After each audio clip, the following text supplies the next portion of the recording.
Ami Perez at Johnson Manamang.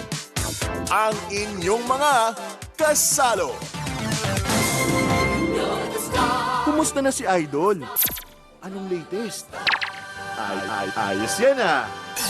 Usapang light sa huntahan.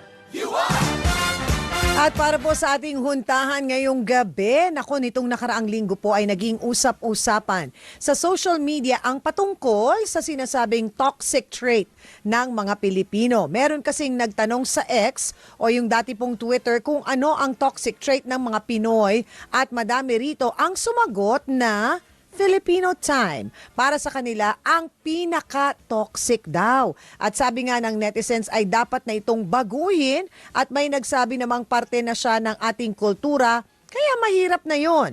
Para bigyan po tayo ng kaalaman tungkol dyan sa sinasabi nilang Filipino time at kung ano nga ba ang dapat nitong kumbaga mabago pa ba o hindi na? Kaya ba? Kaya pa ba?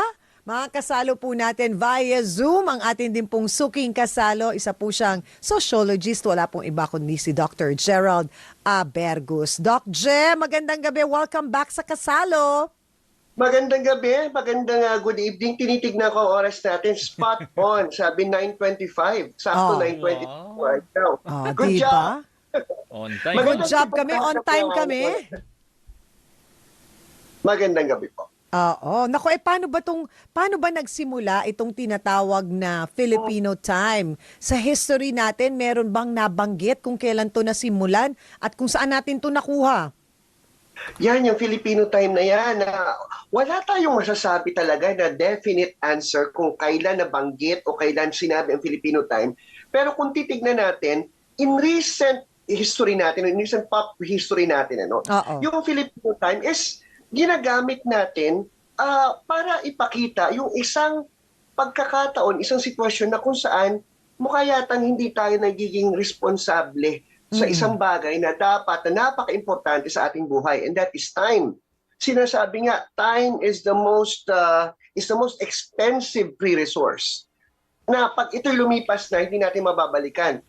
Pero still, kahit alam natin yon, sometimes medyo wala tayong pakialam, wala tayong paggalang sa oras ng ibang tao. And that's something na nakakalungkot. At hindi dapat natin yun na kinakatuwa na nagiging masaya pa tayo sometimes. Nabanggit yun. Pero yun ang isa sa talagang dapat nating mabago sa ating kultura. So, masasabi ba natin, Doc Je, na itong sinasabing Filipino time na trait ng mga Pilipino is some kind of, negative? Nasa negative side ba siya? Yeah, it's true. Kasi parang sinasabi nila toxic daw talaga.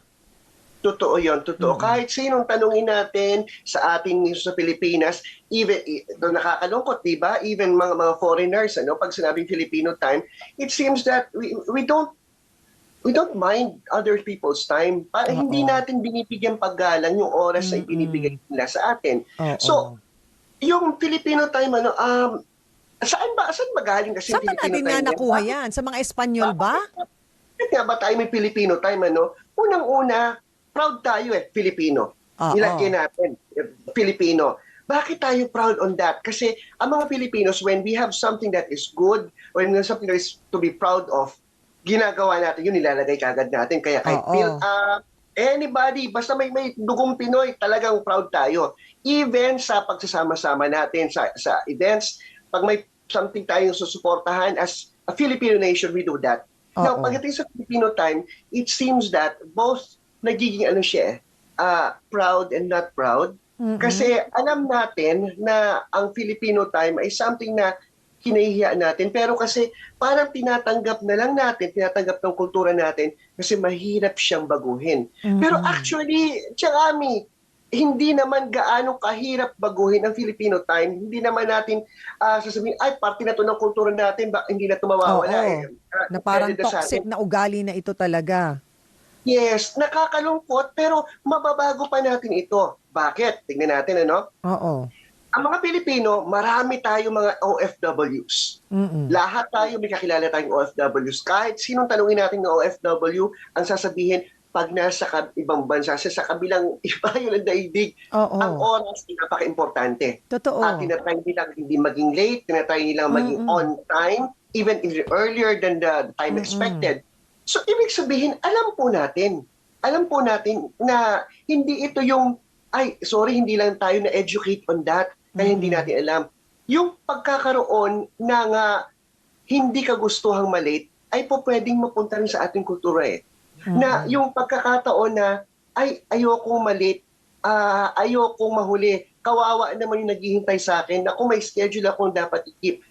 Yun ay minding other people's time. Oo. Kaya pa rin natin gawin yun sa ating kultura. Kaya natin yun. Kaya nga natin pag nasa ibang bansa tayo di ba? Nahihiya ka, alam mo yung sense of time, alam mo yung importance of time, at kung paano vina-value ng ibang tao yung time. Siguro lang dahil nandito tayo sa Pilipinas, tapos alam nating traffic, tapos alam natin na yung alam mo yung Marami tayong alibay. marami kang pwedeng ibigay na dahilan, or kaya ka-close mo kasi, or kamag-anak mo, kaya hayaan mo na lang siyang maghintay. Maintindihan nila yun. Maintindihan nila yon. Minsan tatanungin pa nga, di ba, Doc? Nasaan ka na? Sasagot pa. Papunta na, nasa EDSA na, pero naliligo pa pala sa bahay.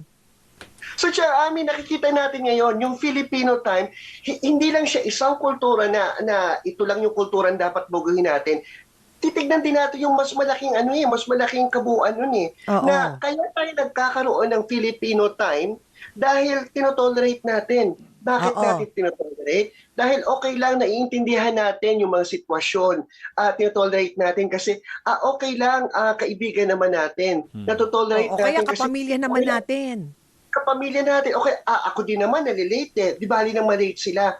That's the point. Tama yung napakaganda po nung sinabi niyo yun na kaya nagkakaroon ng Filipino time na nagiging toxic culture, no? Kasi hindi naman tayo sa mapagsamantala sa oras ng iba or sa ng iba, no? Bagkus tayo eh. Yung very forgiving tayo. Tsaka alam mong lulusot kasi, Doc J. Very forgiving tayo sa Lulusot sitwasyon kasi. na naman natin na okay na yan, lulusot at lulusot yan. Yun ang nakakalungkot doon. Pero Doc J, yun bang pagiging late nating mga Pilipino, unique ba sa atin yun o sa ibang developing countries, nalalate din sila, dinadahilin din ba nila ang traffic? Ganon din ba? Actually, I have had a study like that also. Sa ibang developing countries, meron din. Meron din naman na late talaga. Pero kasi hindi nila nilalagyan ng pangalan. Na American time. Sabi American time is on time, di ba? Ganun, di ba? Hindi kasi nila nilalagyan ng pangalan. Nililabel. Tayo kasi, yung bagay na yun, nililabelan pa natin eh. Yung something na yes, something na medyo nakakahiya, nilagyan pa natin ng label. But you know what, Ami, yung pag-label na yon is something, conscious sa atin. Ibig sabihin, we know that there's something that we have to do. We know that there's something that we have to change. At paano natin ito magagawa?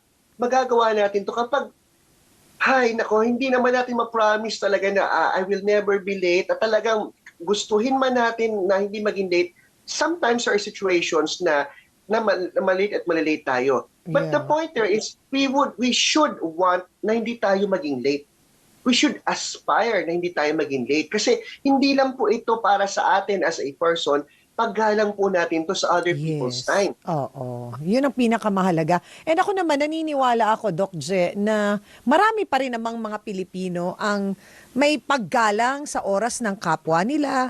Mas naniniwala pa rin naman akong marami pa rin kahit papano, hopeful pa rin ako na marami ang rumirespeto ng oras ng ibang tao at hindi nalilate.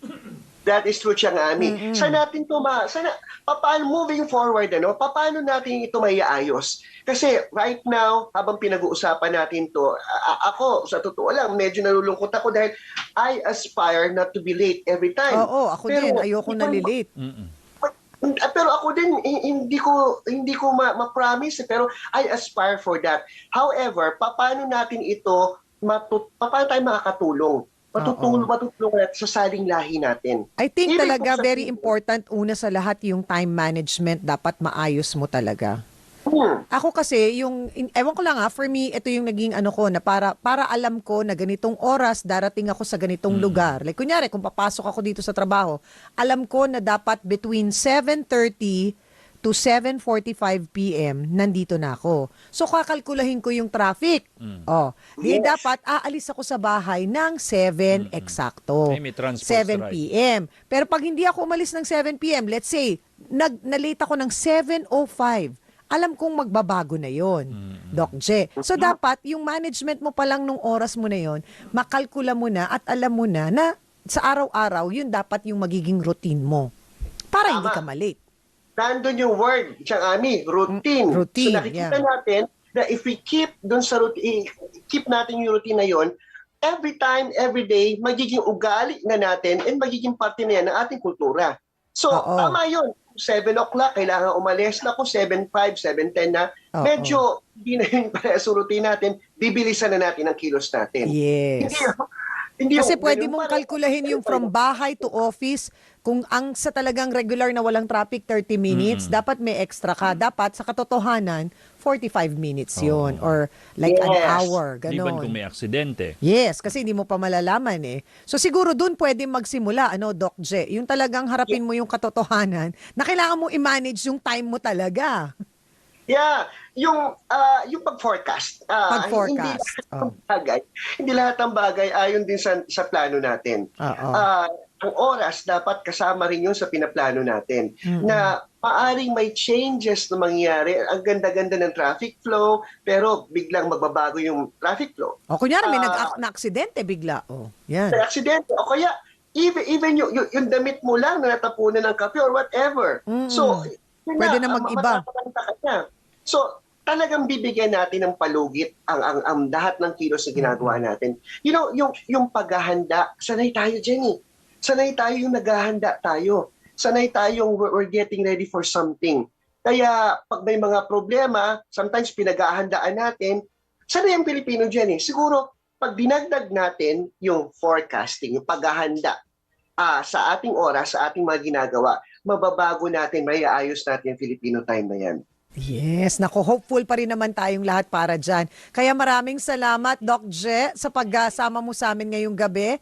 At sa susunod, iba pang mga pag-uusapan natin. Marami pa yan, Doc J. Maraming salamat. Good night. Maraming salamat. At nagutom ako sa kwentuhan nyo kanina about the banana food. Oo nga. Ano bang paborito mong luto ng banana, Doc?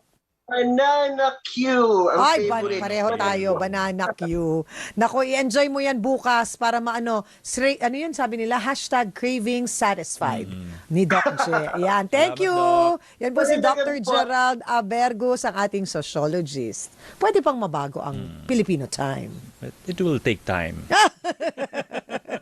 Thank you, Doc! Mga balitang pinag-usapan